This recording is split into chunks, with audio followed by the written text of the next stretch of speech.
अस्सलाम वालेकुम दोस्तों, साढ़े नाल अली शेर गिलगित बल्तिस्तान की एक मन्नी परवन्नी एक हस्ती ने, साफ़ी ने, साफत नाल तल्लक है, टीवी चैनल दे विच होस्ट ने, एंकर परसन ने और इत्थे रावलपिंडी दे विच रहिंदे ने।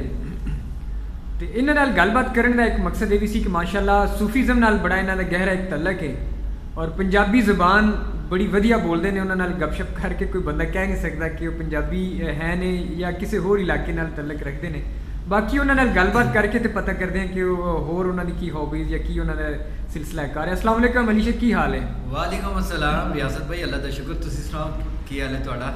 अच्छा, मैनू ये दसो पहले तो गिलगित बल्तिस्तान के हवाले नाल दसो कि थोड़ा जिहा अपने इलाके की हल्का फुल्का जिहा तारुफ, वैसे तो पूरी दुनिया जानती है, अपने इलाके का नाम थोड़ा जिहा दसो और ये दसो कि किस तरह माशाअल्लाह उत्थे पहाड़ियां दे उत्ते हमेशा बर्फ़ जमी रहिंदी है। इन्ने सोहने इलाके, जन्नत नज़ीर इलाके ने और तुसीं इत्थे आके रह रहे हो, वस रहे हो और इत्थे दे लोगां नाल माशाअल्लाह तुहाडा बड़ा एक अच्छा रहन सहन हो गया, उन्हां दी मां बोली भी सीख ली है तुसीं।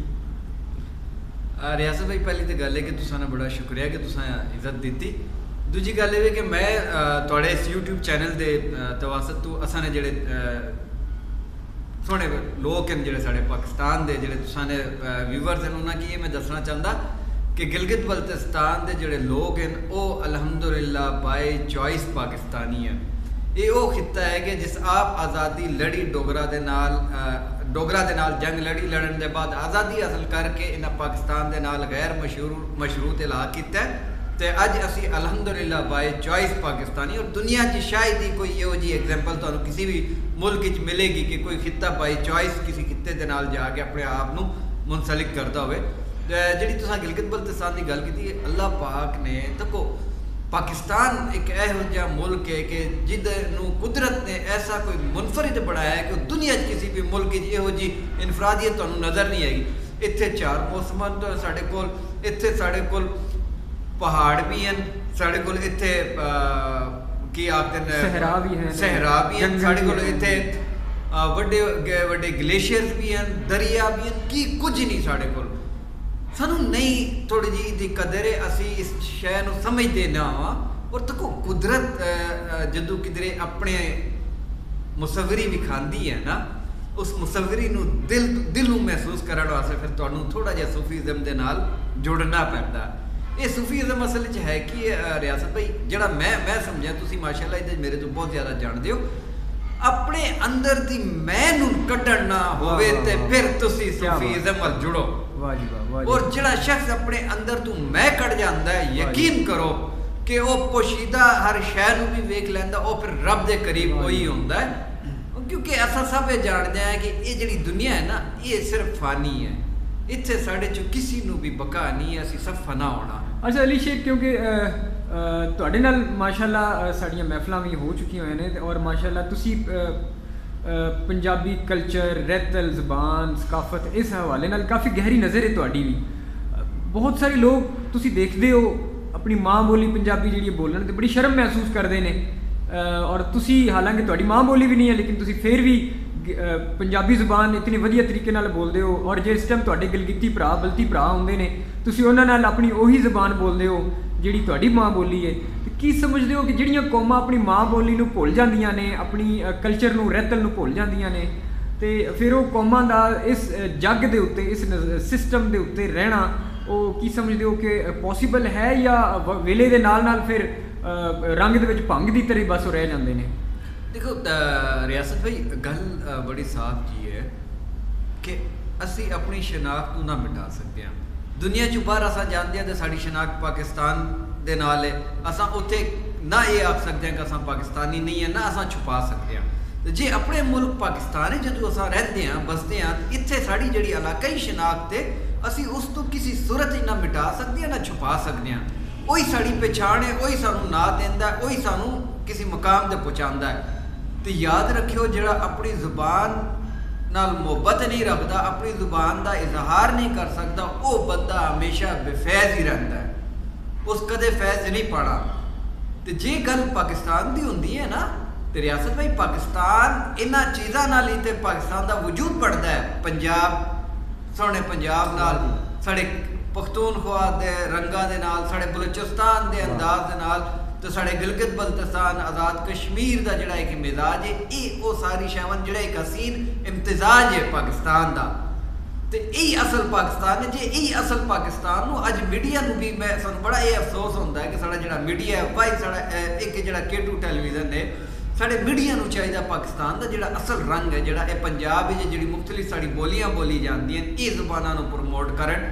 ਜਿਹੜੇ ਸਾਡੇ KP 'ਚ ਹੁੰਦੀਆਂ ਬਲੋਚਿਸਤਾਨ ਦੇ ਜਿਹੜੇ ਰੰਗ ਹਨ, ਜਿਹੜੀ ਸਕਾਫਤ ਹੈ, ਇਹ ਪ੍ਰਮੋਟ ਹੋਣਾ ਚਾਹੀਦਾ। ਇਹ ਸਾਡਾ ਅਸਲ ਪਾਕਿਸਤਾਨ ਹੈ।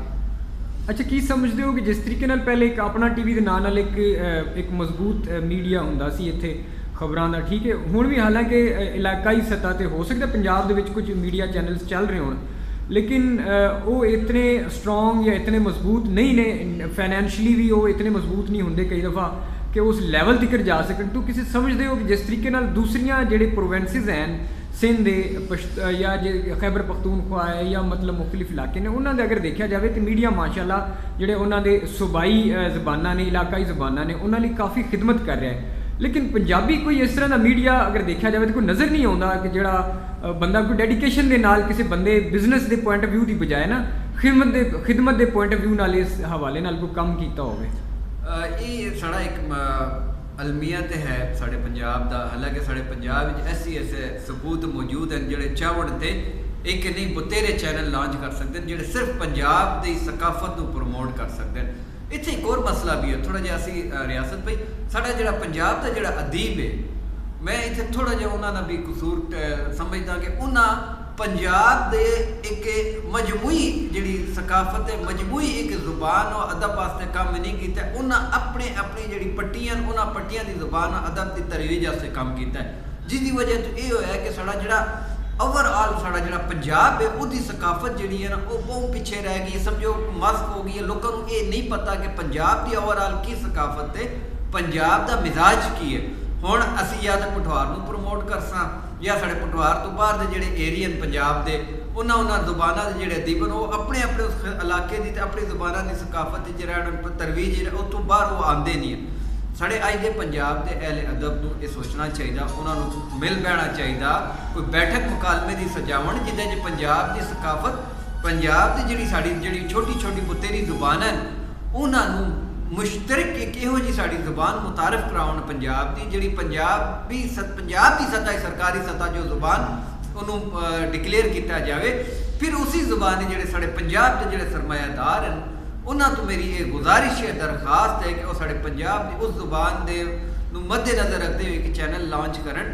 ਸਾਡੇ ਕੋਲ ਕੀ ਕੁਝ ਹੀ ਨਹੀਂ ਹੈ, ਸਾਡੀ ਤੇ ਤਾਰੀਖ ਤੇ ਉਹ ਹੋਵੇ ਕਿ ਜਿਹਦੇ 'ਚ ਮੈਂ ਕਹਿੰਦਾ ਕਿ ਸਾਲ ਦੀ ਵੀ ਅਗਰ ਰਿਸਰਚ ਰਹੇ ਤੇ ਸਾਡੀ ਉਸ ਤਾਰੀਖ ਜਿਹੜੀ ਸਕਾਫਤੀ ਤੇ ਸਾਡੀ ਤਹਿਜ਼ੀਬੀ ਜਿਹੜੀ ਪੰਜਾਬ ਦੀ ਤਾਰੀਖ ਹੈ, ਉਹ ਜ਼ਰਾ ਬਰ ਵੀ ਉਸ ਤੱਕ ਅਸਾਂ ਨਾ ਪਹੁੰਚ ਸਕਦੇ ਹਾਂ। ਬਿਲਕੁਲ, ਬਹੁਤ ਵਧੀਆ ਗੱਲ ਕੀਤੀ ਤੁਸੀਂ। ਜਿੱਥੇ ਤੱਕ ਤੁਸੀਂ ਇੱਕ ਸਟੈਂਡਰਡ ਲਹਿਜੇ ਦੀ ਗੱਲ ਕੀਤੀ ਹੈ, ਤੇ ਪੰਜਾਬ ਦੇ ਵਿੱਚ ਇੱਕ ਮਾਝੀ ਲਹਿਜਾ ਜਿਹੜਾ ਹੈ, ਉਹ ਚੜ੍ਹਦੇ ਤੇ ਲਹਿੰਦੇ ਦੋਨੋਂ ਸਾਈਡ ਤੇ ਸਟੈਂਡਰਡ ਲਹਿਜਾ ਹੈ, ਔਰ ਦੂਸਰੇ ਜਿਹੜੇ ਲਹਿਜੇ ਨੇ ਉਹ ਉਹਨਾਂ ਦਾ ਇੱਕ ਮੁਸ਼ਤਰਕਾ ਇੱਕ ਮੰਨਿਆ ਹੋਇਆ ਜਿਹੜਾ ਜਿਹਦੇ ਵਿੱਚ ਗੱਲਬਾਤ ਕੀਤੀ ਜਾ ਸਕਦੀ ਹੈ। ਬਹੁਤ ਵਧੀਆ ਤੁਸੀਂ ਗੱਲਬਾਤ ਕੀਤੀ, ਤੁਹਾਡੇ ਨਾਲ ਮਾਸ਼ਾਅੱਲਾ ਗੱਲਬਾਤ ਕਰਕੇ ਬੜਾ ਮਜ਼ਾ ਆਇਆ, ਔਰ ਉਮੀਦ ਕਰਦੇ ਹਾਂ ਕਿ ਅੱਲਾਹ ਕਰੇ ਇੱਕ ਗਿਲਗਿਤ ਬਲਤਿਸਤਾਨ ਹੋਵੇ ਜਾਂ ਕੋਈ ਹੋਰ ਇਲਾਕੇ ਹੋਣ, ਆਪਸ ਵਿੱਚ ਇਸੇ ਤਰ੍ਹਾਂ ਪਿਆਰ ਮੁਹੱਬਤ ਕਾਇਮ ਰਵੇ। ਔਰ ਜਿਸ ਤਰ੍ਹਾਂ ਤੁਸੀਂ ਪੰਜਾਬੀ ਵਿੱਚ ਗੱਲਬਾਤ ਕਰਕੇ ਲੋਕਾਂ ਨੂੰ ਹੈਰਾਨ ਕੀਤਾ ਹੋਏਗਾ, ਮੈਂ ਕਾਸ਼ ਕਿ ਸਾਡੇ ਜਿਹੜੇ ਪੰਜਾਬੀ ਇੱਥੇ ਸ਼ਹਿਰਾਂ ਦੇ ਵਿੱਚ ਵਸਦੇ ਨੇ, ਜਿਨ੍ਹਾਂ ਕੋਲ 4 ਪੈਸੇ ਆ ਜਾਂਦੇ ਨੇ ਔਰ ਉਹ ਫਿਰ ਆਪਣੀ ਮਾਂ ਬੋਲੀ 'ਚ ਗੱਲ ਕਰਨ 'ਚ ਸ਼ਰਮਾਉਂਦੇ ਨੇ, ਕਾਸ਼ ਕਿ ਉਹ ਵੀ ਇਸੇ ਤਰ੍ਹਾਂ ਖੁਸ਼ੀ ਦੇ ਨਾਲ ਆਪਣੀ ਮਾਂ ਬੋਲੀ ਵਿੱਚ ਗੱਲ ਕਰਨ। ਬਹੁਤ ਮਿਹਰਬਾਨੀ ਸਰ।